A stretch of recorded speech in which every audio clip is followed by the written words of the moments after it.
নমস্কার বন্ধুরা, আজকের ক্লাসটি একটু অন্যরকম হতে চলেছে। অর্থাৎ আজকের এই ক্লাসে আমরা কোনো প্যাসেজ ট্রান্সলেশন আলোচনা করব না। আজকের এই ক্লাসে আমরা কিছু সিঙ্গেল সেন্টেন্স ট্রান্সলেট করব ওয়ান লাইনার হিসেবে। তো চলো আমরা দেখে নিই এই আজকের এই ক্লাসের প্রথম যে ওয়ান লাইনার সেন্টেন্সটি অর্থাৎ সিঙ্গেল সেন্টেন্সটি আছে, সেই সেন্টেন্সটিকে কিভাবে আমরা ইংরেজিতে অতীব সহজে প্রাঞ্জল ভাষায় অনুবাদ করতে পারি। তো প্রথম সেন্টেন্সটি কি আছে দেখে নাও তোমরা। বলছে পেটে ব্যথার ভান করে ছেলেটি আজ বিদ্যালয়ে যায়নি। ওকে, তো দেখো সেন্টেন্সটাকে আমরা এভাবে ট্রান্সলেট করেছি। এটা মূলত আমরা দেখে নেব সেন্টেন্সটা কোন টেন্সে আছে।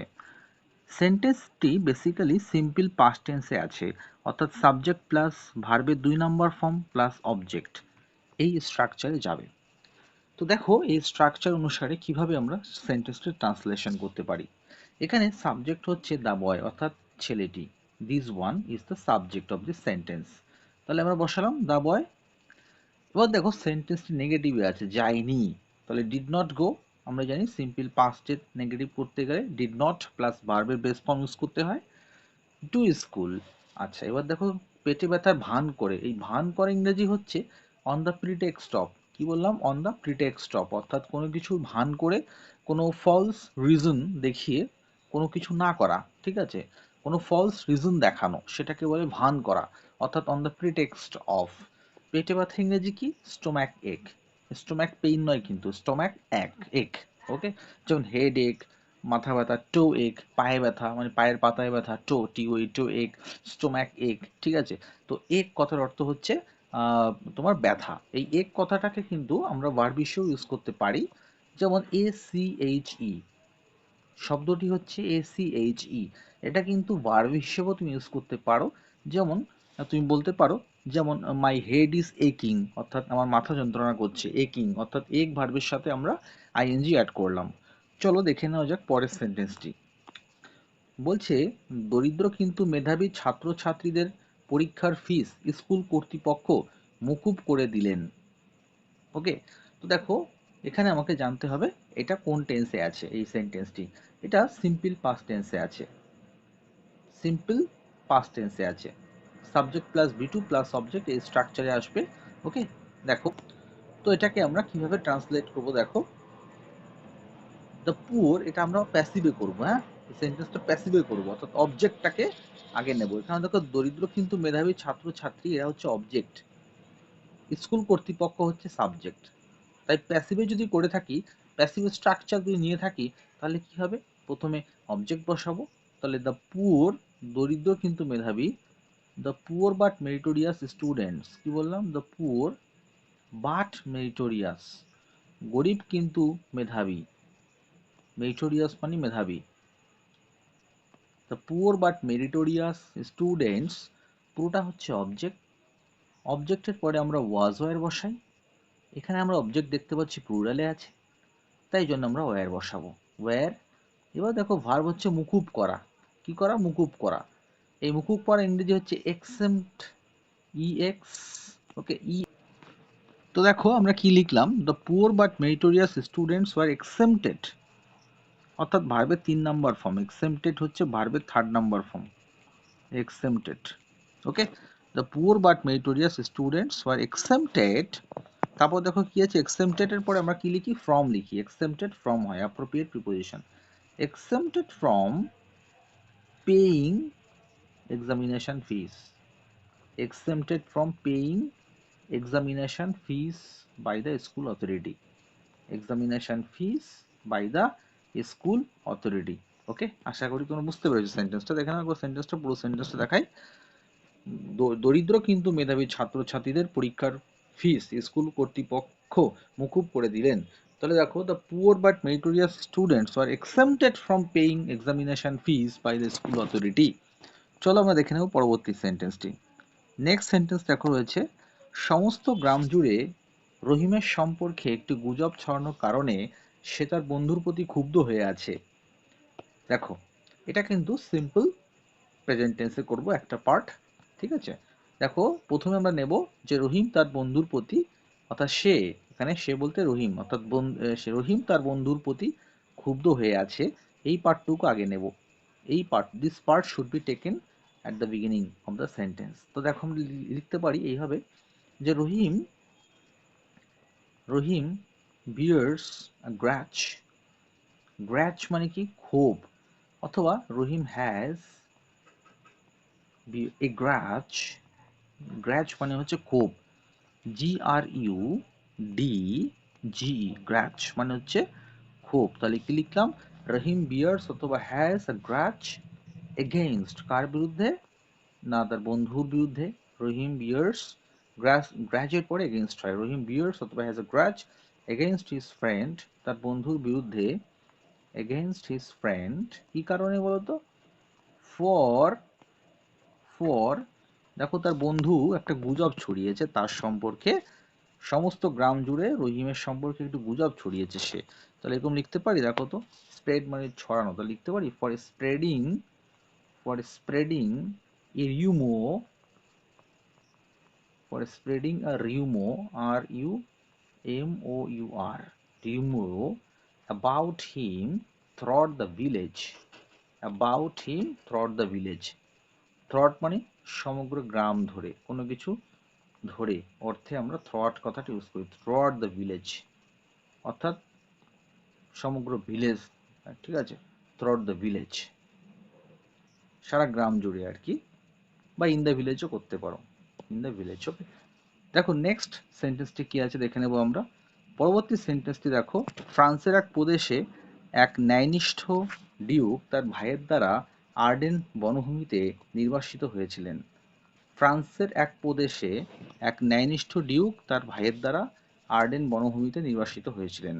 এটাও আমরা প্যাসিভে করব। তো দেখো এরকমভাবে করব, প্রথমে লিখবো এক ন্যায়নিষ্ঠ ডিউক, প্যাসিভে করছি, প্রথমে অবজেক্ট নেব, এক ন্যায়নিষ্ঠ ডিউক বিতাড়িত হয়েছিলেন, নির্বাসিত হয়েছিলেন তার ভাইয়ের দ্বারা। তো দেখো আমরা প্রথমে ন্যায়নিষ্ঠ ডিউকটাকে নিতে পারি। এ লফুল ডিউক, এ লফুল ডিউক, লফুল মানে ন্যায়নিষ্ঠ, অথবা রায়োটিয়াস করতে পারি, লফুল রায়োটিয়াস শব্দের অর্থও কিন্তু সৎ, ঠিক আছে, রায়োটিয়াস, RIT, RIOTEOUS, রায়োটিয়াস। এই রায়োটিয়াস অথবা এই লফুল ডিউক ওয়াজ, অর্থাৎ একজন লফুল ডিউককে, লফুল ডিউক ওয়াজ, বিতাড়িত ইংরেজি কি বা নির্বাসিত ইংরেজি কি, ব্যানিশড, কি ব্যানিশড অথবা এক্সপেলড, এক্সপেলড, এক্সপেলড বা ব্যানিশড মানে কি কাউকে নিজের দেশ ছেড়ে অন্য কোথাও পাঠিয়ে দেওয়া অ্যাজ আ পানিশমেন্ট, ঠিক আছে, নিজের দেশ থেকে বিতাড়িত করা অ্যাজ আ পানিশমেন্ট তাকে বলে ব্যানিশ। এই লফুল ডিউক ওয়াজ ব্যানিশড, ঠিক আছে, এ লফুল ডিউক ওয়াজ ব্যানিশড অথবা রায়োটিয়াস ডিউক ওয়াজ ব্যানিশড অথবা এক্সপেলড। দেখো কোথায় করা হয়েছে expelled, to the forest of Arden, কোথায় ব্যানিশ করা হয়েছে, কোথায় তাড়িয়ে দেওয়া হয়েছে, the forest of Arden, Arden বনভূমিতে, to the forest of Arden, Arden বনভূমিতে, এটা বড় হাতের হবে কারণ এটা বনভূমির নাম, বাই কার দ্বারা হয়েছে, বাই হিজ ইয়াঙ্গার ব্রাদার। পরবর্তী সেন্টেন্সটা আমরা দেখে নেব, বলছে তার মনে হয় অর্থ, ধনসম্পদ এবং খ্যাতির প্রতি কোনো আকাঙ্ক্ষা নাই। কিভাবে লিখব, হি সিমস টু হ্যাভ, অর্থাৎ তার মনে হয়, হি সিমস টু হ্যাভ মানে তার মনে হয়, মনে হয়, হি সিমস টু হ্যাভ অর্থাৎ তার মনে হয়, এটা এভাবেও করতে পারো, it seems that he has no craving, এইভাবেও করতে পারতে। তো আমি এভাবে করছি, he seems to have no craving, craving মানে আকাঙ্ক্ষা, ক্রেভিং অথবা লঙ্গিং করতে পারো, LONGING, লঙ্গিং, ক্রেভিং, অথবা তুমি এখানে ইনক্লিনেশন করতে পারো, ইনক্লিনেশন মানেও ঝোঁক আর কি। তাহলে কি লিখলাম, he has no craving, no longing, হ্যাঁ, অথবা নো ইনক্লিনেশন ফর, দেখো কি কি, ফর অর্থ মানে কি মানি, ধনসম্পদ, ফর ওয়েলথ, তাহলে লিখবো for money, wealth and fame, and fame. Okay, এইভাবে কিন্তু আমরা করতে পারি।